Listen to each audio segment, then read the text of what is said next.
Days, we're going to be heading off to Covington, Indiana to celebrate our town. We are so excited to kick off our town. Now, we know that so many of you out there in the Hoosier State enjoy watching CI Living. Yeah. We put the CI in Central Illinois Living. We'll put the WI now, Western Indiana Living for the week. We are so excited to have all of you heading to the Hoosier State to see the stories that we have to share. Now, Covington, if you haven't been there, it's about 45 miles east of Champaign off I-74 on the banks of the Wabash River.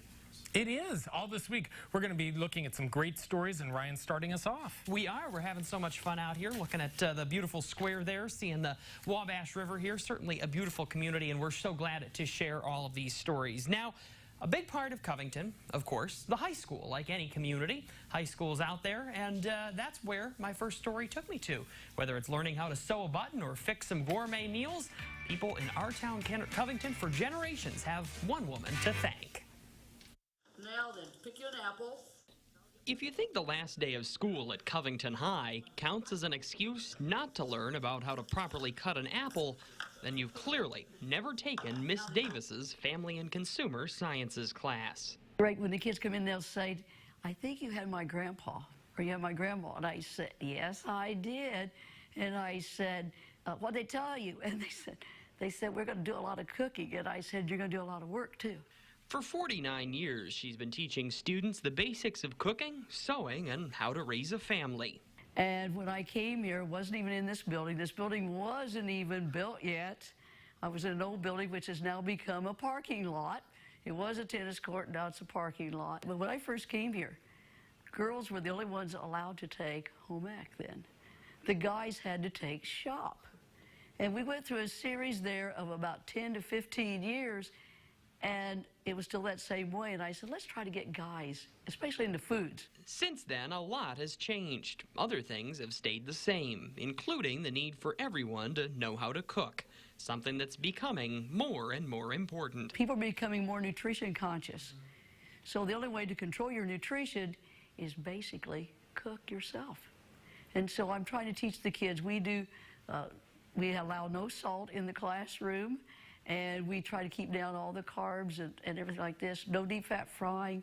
We do all that to try to teach them a different lifestyle than what they're used to, because many of them, they live on salty foods. For students, even simple lessons mean a lot when they're coming from her.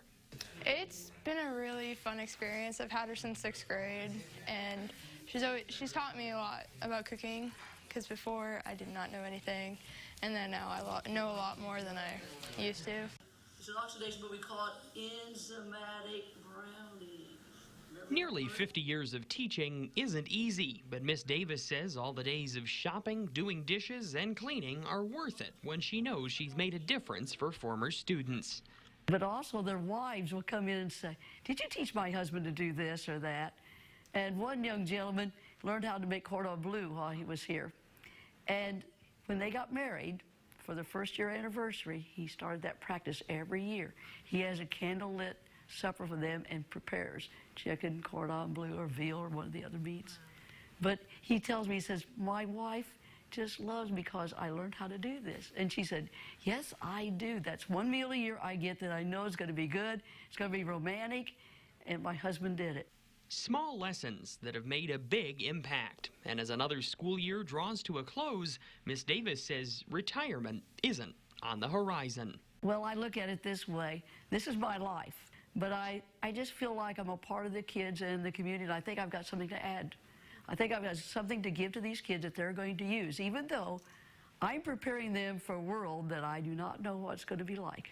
Helping generations of students prepare for whatever the world has in store for them, and arming them with a recipe for success for their whole lives.